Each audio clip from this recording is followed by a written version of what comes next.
So this one's going to be another moany one, but something I feel like I really need to get out. I'm going to talk a bit today about the phrase that is currently driving me mad, and why I think it's not a relevant phrase. We shouldn't be using it because it hides what's really going on, and that's cost of living crisis.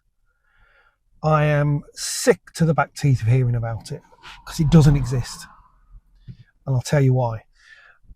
But before I get into that, I just want to roll off a couple of numbers here because I don't think we really understand what some of the numbers that are bandied around mean. So like 1 million and 1 billion, for example. So just to put it into context. So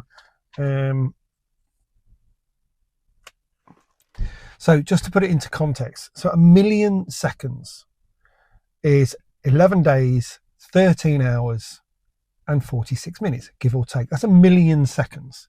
Now we roll out these numbers, 1 million and 1 billion, like they mean nothing.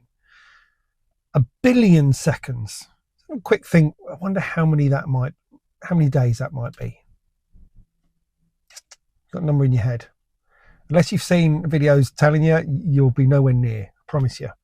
So 1 million seconds is 11 days, 13 hours, give or take. 1 billion seconds is 31.69 years. That's how big a difference those numbers are. So, in that context, cost of living crisis is used to describe the price of everything. Oh, we live in a cost of living crisis. Everything's so expensive. Blah, blah, blah, blah, blah. Well, why are things so expensive? Well, it's simple. It's not a cost of living crisis. Living really doesn't cost anything where I'm alive. It's a cost of greed crisis, a cost of profiteering crisis. So I've just had a quick look at some stats and some numbers. Now we're sort of end of the last financial year. So one of the things that's prompted this video really is my insurance costs. So I'm a taxi driver, commercial insurance, etc., etc. So when I signed up for a particular company, Zigo, it was in February. £199. March, £200. Had a no-fault accident at the end of March. It jumped to £370. Okay, fine, there's a claim on the account. I've got an accident management company dealing with that. There is no claim on the account now. There's no claim against my account. I had a renewal through today for £393. The date today is the 13th of May. 13th of March, I was paying £200. Okay. I phoned them up. Talked to the girl about it. She said, "Oh, do you know what? That's really high. There's nothing on your account outstanding. There's no claim against you, etc., etc. Let me rerun the numbers for you." Now, bearing in mind, I got this email at 8:30 this morning detailing £393. She rerun it at about 12:30. 5 hours later, £422 for insurance that 2 months ago was costing me £200. So that's where it really got me going. So I've started having a look at some of these numbers because I keep hearing this phrase, cost of living crisis, cost of living crisis. It's got nothing to do with the cost of living. It's sheer profiteering.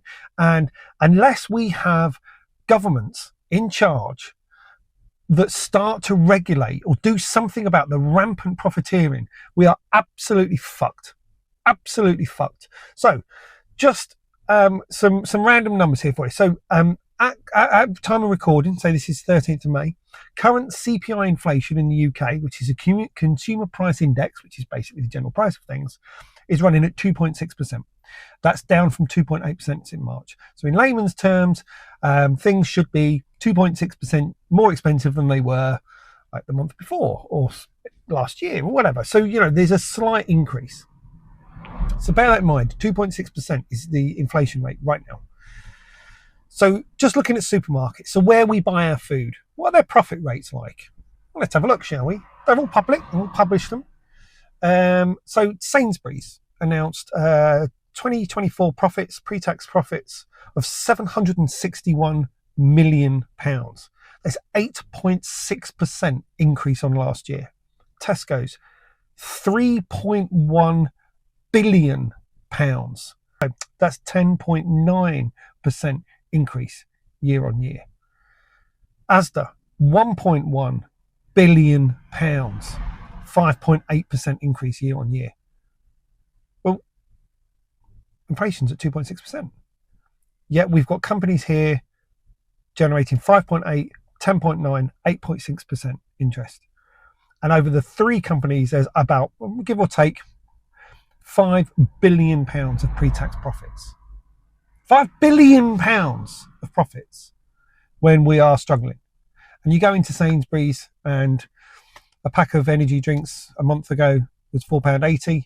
It goes up to £6.20. And then they slap on their little usual Nectar card. Now it's £5.50. Okay, brilliant. So it's 70p cheaper than you hiked it, but it's still 80p cheap, more expensive than it was a month ago. So moving on to car insurance. That's something which I've been particularly affected by. So I thought I'll have a quick look at the insurance business. So the top three, or the top two companies are Admiral Group and Aviva. Admiral Group, £839 million of pre-tax profits. That's 90% more than last year, which was 443 million. For what? Aviva, £1.77 billion. Last year was 1.47, so that's 20% increase. So the top two insurance companies or groups in the UK made a 90% increase over the last year and a 20% increase over the year before. And they barrel around on the news, mainstream media, whatever the bloody you want to call it. Oh, it's cost of living crisis. No, it's not. I'm sick of hearing that phrase in everything you see. You know, it's the cost of living. It's not the cost of living. It's the cost of absolute rampant greed. You know, my insurance company had absolutely no justification when I was talking to the girl about why my insurance premium has gone up by 100%. I'm not sure which Group Z go in. Probably should have looked at it, but I didn't. But then I go, well, actually, Admiral Group had a 90% increase in profit last year. Well, there you go. I've just had a 100% increase in my premium in 2 months. It's absolutely disgusting. And until we start pushing back on this and saying enough is enough, we are not paying it. I don't know what the answer is. I don't know how we mobilize. I don't know how we do anything about it, because, you know, I think something like 94% of our food is bought from like 4 retailers. Well, when you've got 94% of your food is provided by 4 retailers, where do you go? And, you know, you're not telling me they're not in cahoots. One bumps prices, the other bumps prices, then another one bumps the prices. And then 3 weeks later, they're going, oh, we're going to do everything to reduce prices for you.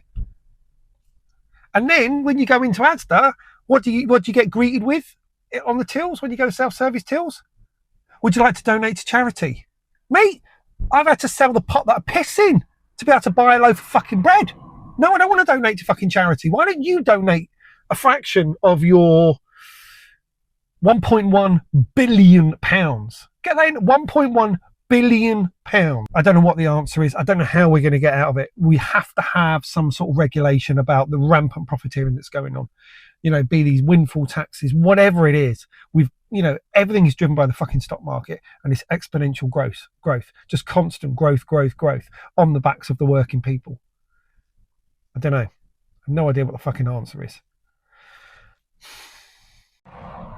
Days like today, I feel like this country, the Western civilization, I don't know, the capitalist economies, the way they operate is just all about constant profiteering and growth.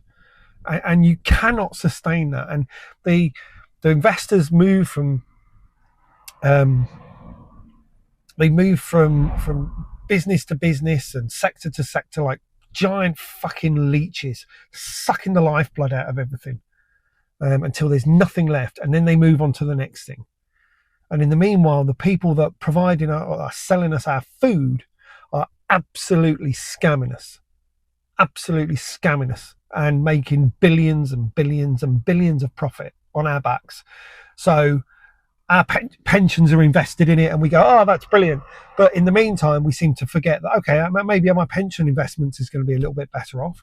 Brilliant. What in 15, 20 years, if I live that long, when I'm currently working more and more and more hours, because to pay for the more and more and more costs that are generated, I'm not getting paid any more money. I don't know. I don't know what the fucking answer is. There you go. It's another one. Another rant. I might try and do something more productive. I don't know.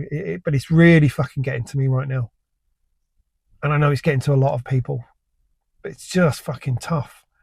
You know? Just tough. And for what? I don't know. I don't know. Anyway, thanks for watching, listening to me moaning. Like, comment, subscribe if you want to, all of that. If you don't want to, don't. It's fine. I'm just doing these just to, I suppose, a little bit of verbal journaling, if you will, just so I can get things out of me. Otherwise, I'll just fucking explode. Take care. I'll see you soon. Bye.